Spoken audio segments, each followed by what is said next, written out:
এক সময় ঘন্টার পর ঘন্টা কথা না বলে থাকতে পারা মানুষটা আজ দিব্যি দিনের পর দিন কথা না বলে থাকতে পারে। আমাদের প্রিয় মানুষগুলোর মনটা বড্ড বেশি অদ্ভুত, অথচ একটা সময় তার নাকি মনে হয়েছিল আমি ছাড়া তার আর আপন কেউ নেই। এই পৃথিবীর নিয়মগুলো বড্ড বেশি অদ্ভুত। আজ যাকে তুমি তোমার জীবনে সবচেয়ে বেশি ভালোবাসো, একটা সময় পর সে ভালোবাসার মানুষটাই তোমার জীবনে বড্ড বেশি দুঃখের কারণ হয়ে দাঁড়াবে। প্রিয় মানুষগুলো শুধু আমাদের রাগ করাটাই দেখে, অথচ রাগের মধ্যে লুকিয়ে থাকা ভালোবাসাটা দেখে না। ভালো যদি নাই বা বাসতে পারো, তবে মিথ্যে প্রতিশ্রুতি দেওয়ার চেয়ে কাউকে সরাসরি ফিরিয়ে দেওয়াটাই ভালো। মিথ্যে প্রতিশ্রুতি কারো মনকে কাঁচের গ্লাসের মতো চুরমার করে দেয়। তোমার দেওয়া কষ্টে এক বিন্দু অশ্রু যখন চোখ বেয়ে গড়িয়ে পড়ে, সেই অশ্রুর ফোঁটাটিও শুধু তোমার কথা বলে।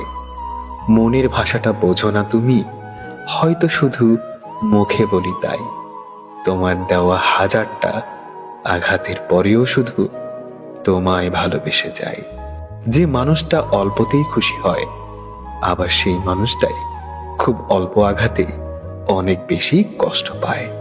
তোমায় কিছু কথা বলার বাকি ছিল, আর হয়তো কোনোদিন তোমায় তা বলা হবে না।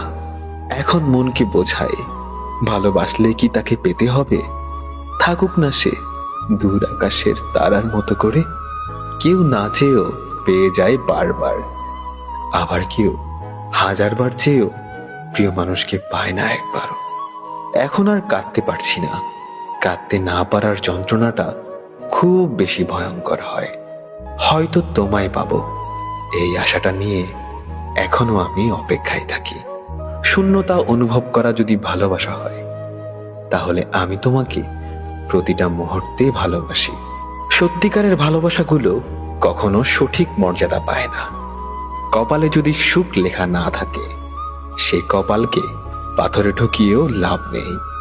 এতে কপাল যথেষ্ট ফোলে, কিন্তু ভাগ্য একটুও খোলে না। অনেকক্ষণ রাগ করে বসে থাকার পরে আমার মনে পড়ল, আমার তো রাগ ভাঙানোর কেউ নেই। দুনিয়াতে সবাই তোমাকে কষ্ট দেবে, তোমাকে শুধু এমন একজনকে খুঁজে নিতে হবে যার দেওয়া কষ্ট তুমি সহ্য করতে পারবে। প্রতিটা মানুষেরই কোথাও না কোথাও দুর্বলতা থাকে। আমার দুর্বলতা হচ্ছে তুমি। যেখানে নিজের কোনো মূল্য নেই, সেখান থেকে নিজেকে ফিরিয়ে আনাটাই উত্তম কাজ। ভালো থাকি কিংবা খারাপ থাকি, মানিয়ে নেওয়াটা চরমভাবে শিখে গেছি, আলহামদুলিল্লাহ।